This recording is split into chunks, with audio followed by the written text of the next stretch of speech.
صرف ایک اکیلے اویسی اسدالدین اویسی کتنی باتیں کریں، وہ کتنا چلائیں، کتنا آپ کے لیے تڑپیں، وہ کہاں کہاں لڑیں، یہ تمہارے حق کی لڑائی کب لڑیں گے؟ نذرانے تو تم ان کو دیتے ہو، سپورٹ ان کو کرتے ہو، سروں پہ ان کو بٹھاتے ہو، پھول پتی ان پہ برساتے ہو، اور حق کی لڑائی لڑے صرف اسدالدین اویسی؟ سر یہ جتنے پیر ہیں اور مشائخ ہیں نا موجودہ دور کے، اللہ کی قسم میں کہہ رہا ہوں کوئی بھی ان میں سے امت مسلمہ کے لیے مخلص نہیں ہے۔ سر عوام کے بیچ آ کر کے کوئی کتنا بھی فرشتہ بن لے اور اسٹیج پہ بیٹھ کر کے کوئی کتنی بھی اللہ والی باتیں کر لینا، لیکن موجودہ دور کے جتنے پیران کرام ہیں اور جتنے مشائخ اعظام ہیں، میں قطعاً الا ماشاء اللہ نہیں لگاؤں گا، میں اس کی ضرورت ہی نہیں سمجھتا ہوں، کوئی بھی دودھ کا دھلا ہوا نہیں ہے۔ سر یہ جتنے پیر ہیں اور مشائخ ہیں نا موجودہ دور کے، اللہ کی قسم میں کہہ رہا ہوں کوئی بھی ان میں سے امت مسلمہ کے لیے مخلص نہیں ہے۔ یہ سب دنیا دار، دنیا پرست، مال اور دولت اور اپنی سجادگی کے لالچ میں نا انہوں نے سب نے ایک ہی پالیسی اپنا رکھی ہے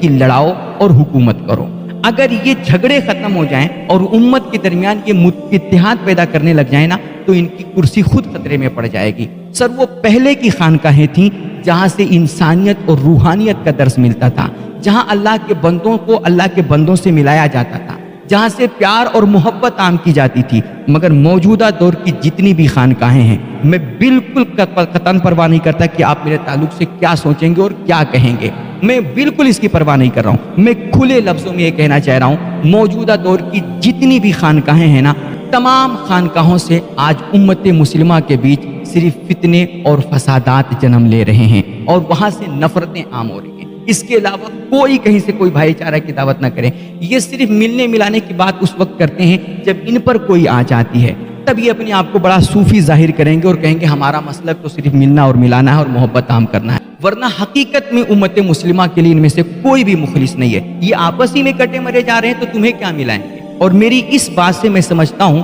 ہر انصاف پسند بندہ اتفاق کرے گا کہ آج ہندو پاک بر صغیر میں نا جتنے بھی مسلمانوں کے درمیان اختلافات پائے جا رہے ہیں، جتنے بھی جھگڑے ہیں، جتنے بھی ایک دوسرے کے اندر ایک دوسرے کے دلوں میں نفرتیں آئی ہیں، اور اب جو بھائی بھائی کا دشمن بنا ہوا ہے، سر آپ ہر اختلاف، ہر جھگڑے، ہر فساد کے پیچھے دیکھ لیجئے نا، کہیں نہ کہیں آپ گہرائی میں اتر کے دیکھیے تو اس کے پیچھے آپ کو پیر پرستی اور شخصیت پرستی چھپی ہوئی نظر آئے گی۔ اور اللہ نہ کرے میرے بھائی، اگر ہم نے یہ پیر پرستی نہیں چھوڑی اور اپنی عوام کو اس خطرناک مرض سے ہم نے آگاہ نہیں کیا اور اس کو الرٹ نہیں کیا، تو ایک دور آئے گا نا کہ جب بھائی بھائی کے خون کا پیاسا ہو جائے گا اور ہم ایک گھر میں رہ کر کے بنا ایک دوسرے سے سلام کلام بند کر دیں گے، اور یہ تقریباً ہو ہی رہا ہے۔ بس میرے پیر تیرے پیر کے چکر میں ہم ایک دوسرے کے دشمن بن گئے، بھائی بھائی کا دشمن ہو گیا، بیٹا باپ کا دشمن ہو گیا، اور ہم نے ایک دوسرے سے سلام کلام تک کرنا بند کر دیا۔ ایسے ہی ہم دشمنیوں میں جھلستے رہیں گے،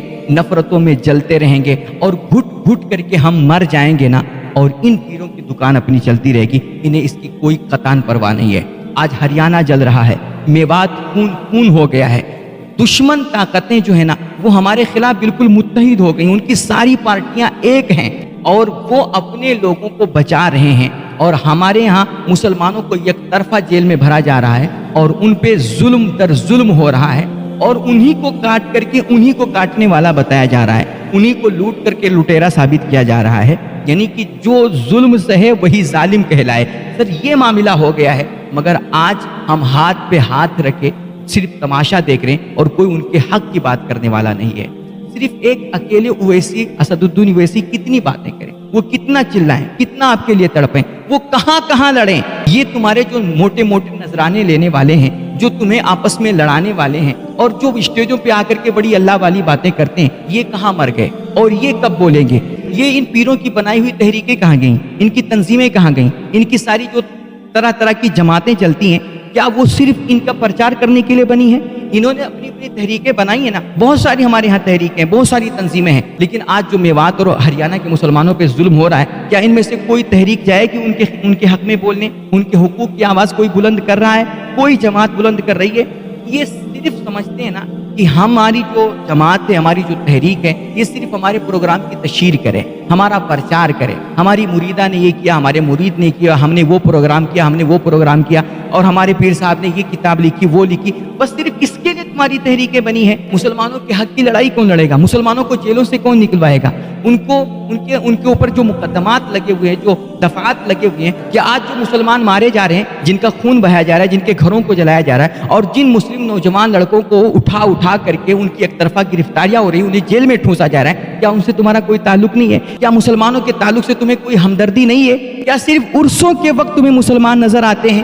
اور ان کے جب نذرانے کی بات آتی ہے تبھی تمہیں کوئی مسلمان یاد آتا ہے؟ اللہ کی قسم, شاید آج کوئی مجھے یہ کہہ لینا کہ یہ پیروں کے خلاف بول رہا ہے, یہ بڑوں کے خلاف بول رہا ہے, شاید یہ مشہور ہونا چاہتا ہے, یہ شہرت کا بھوکا ہے. میں کہتا ہوں لعنت تو ایسی شہرت پر. مجھے اللہ نے آج الفاظ اور جملوں کا محتاج بنایا ہے, ورنہ خدا کی قسم میں کلیجہ چیر کے دکھا دیتا کہ میرے دل میں آج امت مسلمہ کے حق میں درد کتنا بڑھا ہوا ہے. مجھے قطعاً یہ مت سمجھیے گا کہ میں ان کے خلاف بول کر کے شہرت چاہتا ہوں. اللہ کی قسم میرا مقصد صرف یہ ہے نا کہ آج یہ جو مسلمانوں کے خلاف اتیاچار ہو رہا ہے, ان کے حق میں آواز اٹھائی جائے. یہ ایک جٹ ہو کر کے, یہ اگر ان کے اندر ذرا سی بھی انسانیت ہے, اور ذرا سی بھی اللہ اور رسول کے لیے خلوص ہے, ذرا سی بھی ان کے اندر اخلاص کی کوئی رمق باقی ہے نا, تو یار آج یہ سارے اختلافات, سارے نظریات بالائے طاق رکھ کر کے آئیں, اور سب مل جل کر کے ایک ساتھ ہو کر کے آج امت مسلمہ کے حق کی آواز اٹھائیں, ان کے لیے کچھ کریں. ورنہ یاد رکھیں, جب یہ مسلمان ہی نہ ہوں گے, جب یہ مرید ہی نہ ہوں گے, تو پیر کا کوئی وجود نہیں ہوگا. اگر یہ مارے گئے نا تو پھر تم بھی نہیں بچو گے, ایک دن تم بھی کاٹے جاؤ گے, تم بھی مارے جاؤ گے, اور دنیا تماشا دیکھتی رہ جائے گی. آج امت محمد لٹ رہی ہے, اور اس کا نہ کوئی قائد ہے, نہ اس کا کوئی لیڈر ہے, نہ اس کا کوئی ایک رہنما ہے کہ جس کے بینر کے تلے آ کر کے ہم کوئی اپنی آواز بلند کر سکیں, کچھ احتجاج کر سکیں, اور اپنے حق کی لڑائی لڑ سکیں. یہ صرف ان پیروں اور پیر پرستی کے چکر میں آ کر کے نا ہم نے اپنا سب کچھ کھو دیا, سب کچھ گنوا دیا, اور ہم ایک دوسرے کے دشمن بن گئے. ہم ایک دوسرے کے قریب آنا ہی نہیں چاہ رہے. خدا کے واسطے میرے بھائی, اگر اب بھی نہ جاگے نا تو پھر تمہاری داستان تک بھی نہ ہوگی داستان.